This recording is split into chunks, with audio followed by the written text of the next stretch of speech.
Alrighty, welcome in everyone to just another edition of Just Another College Football Podcast. I'm your host, as always, Tommy Brzee. It is Monday, October 27th, a little bit late on the reaction show. Apologies for that, but I'm pretty glad we waited because we had a huge piece of news drop down the last 24 hours. Brian Kelly has been fired from LSU. We will jump into that to start off the show, and then we'll get into the big games. We'll get into why Brian Kelly was fired, at least part of the reason he was fired. LSU gets rolled by A&M 49-25. We'll get into Vanderbilt, Missouri, Ole Miss, and Oklahoma. Then we'll take a little bit of a break. We'll get back to weird upsets and close calls. We'll get to the crazy comeback from Texas over Mississippi State, Alabama surviving in Columbia, a couple other ones there, and then we have a little bit of a roundup on all the other games that happened. Memphis gets a huge win over South Florida, and a couple other games that I want to get to before we get out of here. But let's go ahead and jump into this thing. Brian Kelly has been fired from LSU. This is a move that I think a lot of people were whispering about from the start of the season really on. And now it's finally happened, and it's a very kind of weird feeling because I think a lot of people look at the raw numbers, the way that they did with James Franklin, and they're thinking they were playing pretty good football. They were winning a lot of football games. They were, I believe, had won the most since he had taken over in the SEC. Problem is they didn't win the ones that mattered, and frankly, the bigger problem was the dude never embraced what the LSU job is about. And what the LSU job is about is Louisiana. It's about buying into what that culture is, buying into what those people are, and buying into recruiting there. And it never felt like he did that. There was something that a lot of people have said over the last 24 hours that I really do mirror in a lot of ways. On the sideline, in the A&M game, it never felt like that guy was coaching. It always felt like he was yelling at someone. He was telling someone to do their job better without actually trying to give them ways to do their job better. It never felt like he was the full-time, no-holds-barred head coach of the LSU Tigers. It felt like a status symbol to me. It felt like a guy that was at a place where, yes, you can do incredible things, you can win a national title, but certain things were getting in his way. And he saw a little bit better of a job, a much better way to recruit kids within that state and not have the overarching, Notre Dame academic part of it, the just overall Notre Dame part of it that does hurt recruiting in some respects. He saw a chance to go to a bigger place with a bigger paycheck, with bigger stature, and he took it. And it never felt like it fit. Now, I'll be the first to say, when he got hired, I thought it was going to work. I thought he was too good of a head coach, a guy that had won a number of games, was the winningest head coach in college football to that very moment, and he went to a place where, I don't want to say it's easy to win, but you're set up very well to win at LSU in just about every single case, and he never quite got there. He made bad hires. The hires that he did make that ended up working out, he made way too late on in the process. He alienated the fan base that if you alienate, they're going to turn on you very quickly. Just never played this correctly. And it's a job that is so, so incredible, and we'll jump into that here in a second, but Brian Kelly never felt like the head coach of the LSU Tigers. He felt like a guy that wanted a little bit bigger of a status, wanted to be in the SEC, wanted to puff his chest out a little bit more and say he was the head coach of the LSU Tigers, but it never felt like he took that job as seriously as you should and as seriously as I have to imagine the next guy will. So I'd love to sit here and say that I'm upset that Brian Kelly was fired. I'd love to sit here and say that, he should be hired somewhere here pretty soon. I don't think he should. And it's not necessarily a personal thing against Brian Kelly. I got plenty of that stuff, but I'll leave that to the side for the time being. This doesn't seem like a guy that is going to be very good at head coaching moving forward. It doesn't seem like a guy that cares much to coach going forward. I think he cares about being a CEO and being a status symbol. I don't think that wins you football games. So I think LSU made the right decision here. Obviously, it's going to be quite a bit of money. It sounds like the payout might be a little bit easier on LSU. It sounds like they're negotiating that right now. Could drop it down even by half, which would be massive, from $56 million down to $28-25. That would be huge for LSU moving forward. And then obviously, you got to talk about the next step. Who do you hire in this role? It's the name that everyone's talking about. Lane Kiffin is obviously going to be at the very top of this list. I think Florida probably got very mad when this job came open because I think Lane Kiffin would I think he would leave for LSU before he would leave for Florida, I guess is the best way to put it. I don't know that he would leave for LSU. That's obviously up for debate. We will see how it plays out over the next 4, 5, 6 weeks, and we'll see what happens at the end of this. The reality is, this is the best job on the market. Period. End of story. Frankly, I think people down in Tallahassee are figuring out that they might have to stick with Norvell for one more year, because the reality is you don't want to get in this competition. Because LSU wins, that's where everything starts. Then it goes to Florida and Penn State. Then it would go down to Florida State, maybe in Auburn if they end up firing Hugh Freeze. There is a lot that is going to happen. All of it's going to happen from a trickle down from LSU. And frankly, I think there's a couple of names here. I think Lane Kiffin, if you can get him, fantastic. That would be a great head coach for you. I think Marcus Freeman is someone you have to call. Obviously, you went to Notre Dame the last time around. I think that guy would do the things that Brian Kelly was obviously not willing to do at LSU. I think he would be bought in from the fan base immediately. I think that is a special head coach that is just waiting to get a national title. I think he could do it at Notre Dame. I think he could very well do it at LSU too. So that's another name to watch. Brent Key is a name to watch as well. John Summerall. I think he would be incredible and immediately get the fan base to buy into him. There's a lot of good names out there. The reality is they're going to have the first pick, and then everyone else is going to have to work downstream from them. But the thing I kind of circled in the reality of the LSU job, to me, there are 5 names that wouldn't listen. And really, you could argue 4, and we'll talk about that in a second, but Kirby Smart is not going to listen. He's not leaving Georgia. Ryan Day is not leaving Ohio State. I don't think Kalen DeBoer is leaving Alabama. I don't think Steve Sarkisian's leaving Texas. We'll talk about that story about him going to the NFL. I think if he were to leave Texas, that's how it would happen, but he's not leaving Texas for LSU. And then Dan Lanning, I think, is up in the air. I don't think he would leave Oregon for LSU, but he is an SEC guy. It would be a little bit easier of a recruiting footprint. That is something to watch. That is definitely a name that I think they're at the very least going to call. So we'll see what happens there. It's unsure what happens the rest of the season. Frank Wilson, the running back coach, is taking over as the interim coach. That dude loves LSU. If there's anyone in that building that loves LSU, it's him, and that is a very talented team that gets a bye week and then goes into an Alabama game where, yeah, you don't have too much to play for in terms of the playoff. You got plenty of pride to play for. So I do think this is still a very dangerous team going the rest of the season, but another lost season in a number of lost seasons under Brian Kelly. Felt like it started from the jump with Jaden Daniels and Malik Neighbors and Brian Thomas Jr. That team should have made the playoff, and he found a way to make them not. It's officially over, LSU fans, and I think everyone is very excited about that. We'll see what happens with Brian Kelly going forward. I have to imagine we won't see him in college football here pretty soon, and we'll see what happens from there. LSU, you got your pick of the litter, at least as of right now. We'll see where they end up going. I think it's going to be Lane Kiffin and then everyone else. We'll find out the rest of the way. But something that spurred this on was A&M coming into their house and bludgeoning them for 4 quarters, and that entire stadium just clearing out. The second that stadium clears out at night, you've lost your job. That's my new theory around LSU. If you have Baton Rouge at night clearing entirely out before the 4th quarter, you've officially lost your job because you've lost the fan base. And I've said this time and again, you are as good as your buy-in from your fan base and your boosters. That's the reality of current college football. He had lost just about every single fan and booster you could possibly think of. But let's focus on A&M because they won the football game. They're the number 3 team in the country. This is a really good football team. And it's a football team that is well coached, that has athletes all over the place with Kevin Concepcion obviously taking back the kick. You have Marcel Reed, just a freak of nature and slowly finding it in the pass game. Obviously, a couple of interceptions in this game, still working out some kinks in the passing game, but when you're that dangerous with your legs, you're going to have openings in the pass game that are a little bit easier to hit than some other guys. Went for over 300 total yards, 4 touchdowns. They rushed for 224 in this game, did A&M. They were great on 3rd down. This guy is special leading the way. He's going to be in the Heisman conversation pretty much throughout the rest of the year. This team isn't going to fall on its face. I think a lot of people, kind of including myself in some respects, were kind of waiting for it. It's happened a number of years in the past for A&M. It happened last year. They were 7-1, finish 8-4, and miss out on everything in front of them. But the reality is, Mike Elko fundamentally changes what Texas A&M is going forward. And it's not necessarily they're bigger, they're tougher, they're stronger now. they're mentally tougher. I can tell you that. They're absolutely a team that you do not want to face in these tough games down the stretch because they will bludgeon you to death. They have won games different ways. They have won a shootout up in South Bend. They won a rock fight against Auburn. They blew out a team in Baton Rouge that does not get blown out in Baton Rouge no matter how bad those LSU teams are.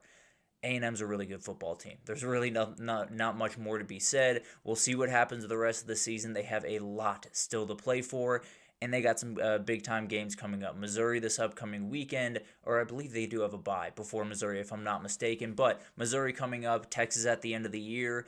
They could not make the SEC championship, although I expect them to, but they're absolutely going to be in the conversation deep in this season, and I expect them to see them in the playoff. Very well could win the national title with the way they're playing right now. Missouri falls on the road to Vanderbilt.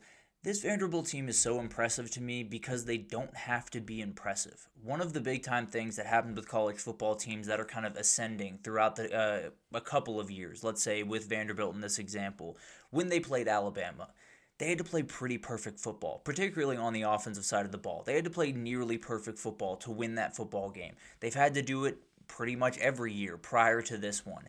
They didn't play perfect football in this game, and they found a way to win off toughness, off grit, and off just making the right plays in the right moment.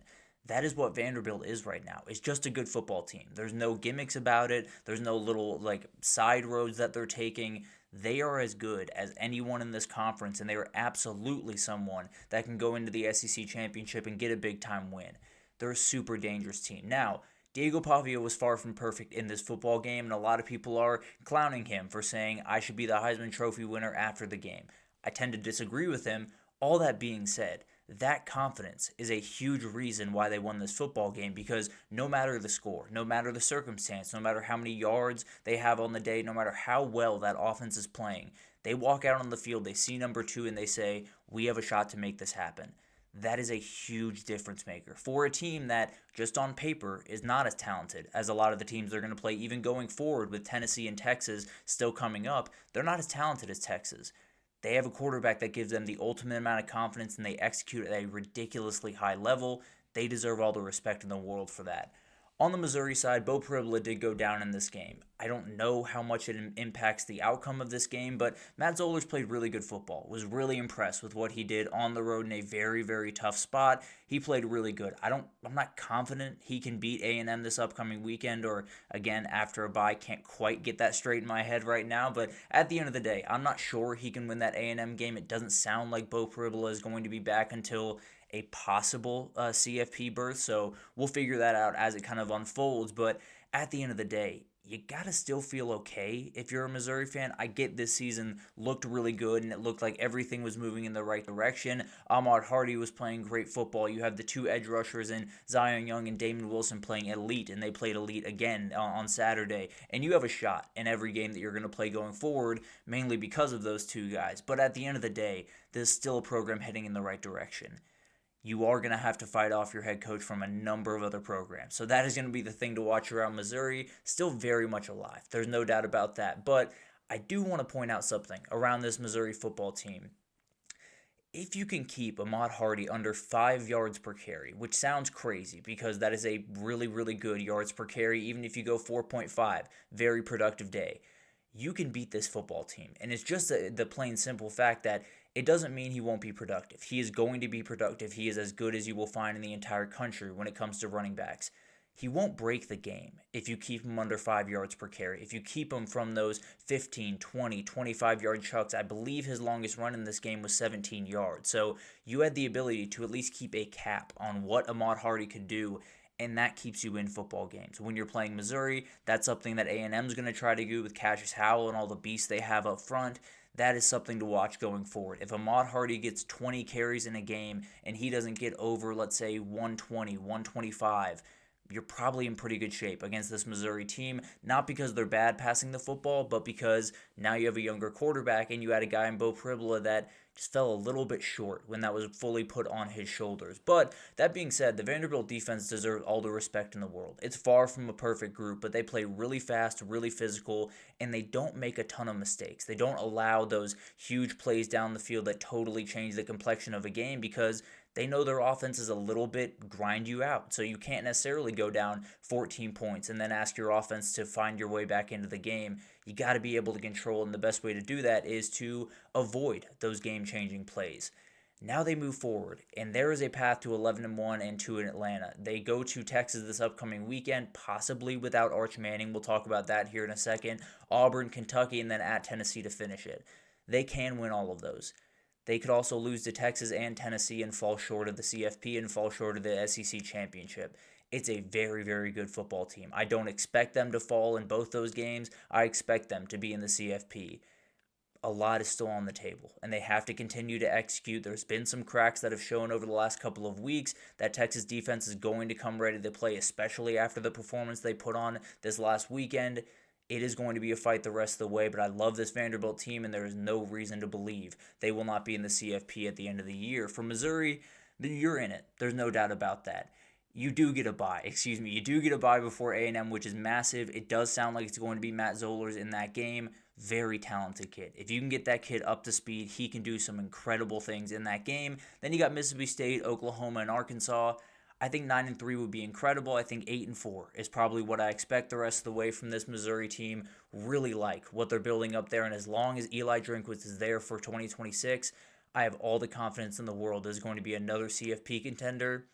You might have just caught the wrong injury at the wrong time in the schedule for it to really come to fruition this year. Really good team, and frankly, with those two edge rushers, maybe they can beat A&M and do something special down the stretch.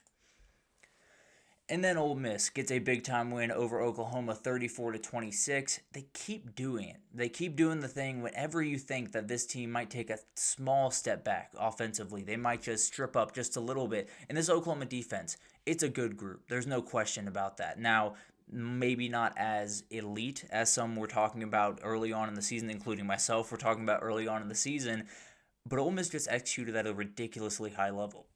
Trinidad Chambliss goes for 350 yards again. Feels like he does it every single week. Doesn't turn over the ball over again. It feels like he does that every week. A really special kid, and a kid that not many people can do what he is doing. It will somehow be overshadowed with all of the craziness going on and a million different things to talk about in the world of college football.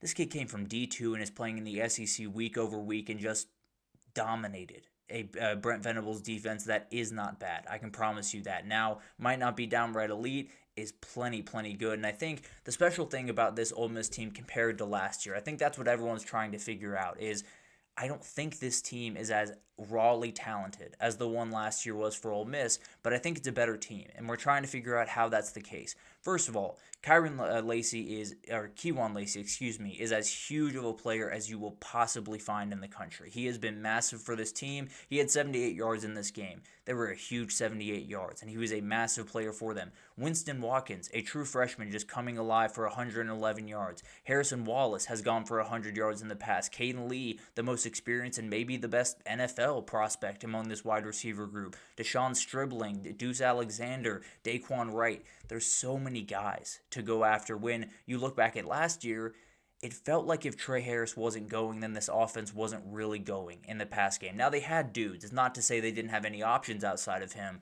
They go about 6 or 7 deep of guys that you're going to have to be worried about every single week when you game plan for this team. And then you have Lane Kiffin calling plays. It's remarkably hard to stop this group. I don't think any defense is going to be able to fully slow them down. Some will do better than others. Hopefully some will do better than Oklahoma. But at the end of the day, this is one that Oklahoma just really was never in control of because of the offensive efficiency of Ole Miss. But overall, Oklahoma was just kind of over their skis in this game. Felt like the offense never really got going. They found 2 explosives, which were massive to keep them in this game, but as a whole, it was a very disappointing performance from this offense. I think John Mateer continues to be just not 100%. And I don't know if 100% they win this game. I don't know if they win the Texas game 100%. All of that is up in the air and totally nebulous. But the reality is, it doesn't look like the same quarterback we saw early in the season, and I think it's affecting this team's confidence in a big way. And they get a Tennessee defense next week where maybe they can open things up. It is not a good defense. Gave up 34 points, I believe, this weekend to Kentucky. They will have a chance to get back on track and hopefully get a big-time win. But then you got Bama, Missouri, and LSU to close things out. I think Oklahoma's going to fall short of the CFP. I think 8-4 is likely the most likely outcome. We'll see if it goes terribly. We'll see if they get the win over Tennessee and maybe can turn things around. But as of right now, I'm pegging 8-4 for Oklahoma the rest of the way. To me, Ole Miss has kind of punched their ticket. They do have South Carolina this upcoming weekend before the Citadel, which ridiculousness every year. But at the end of the day, we'll leave it there. And then they get Florida and Mississippi State to finish the season. They could collapse. There is a world where they do collapse. It happened last year, not to this aggressiveness, but definitely could happen. I don't think it's going to happen. If they get past South Carolina, I feel very confident in them, especially if they get past Florida. That Mississippi State game could be massive if they drop one of those games. But at the end of the day, Ole Miss is rolling right along. Lane Kiffin coaching elite football, and could be his last couple around there in Ole Miss, so better make them count. But we'll see what happens the rest of the way. Some really, really good games this weekend, and one firing from Brian Kelly. I think a lot of people, I don't know if they expected it to go down this way this year. I think a lot of people saw this year as kind of a do or die around there over at LSU, at least around that program. It didn't work out, and it didn't work out in a hurry. So Brian Kelly's officially out. I think it makes sense for just about everyone involved. And we'll see what LSU does, and that will probably inform what Florida and Penn State and Arkansas and all the other jobs do.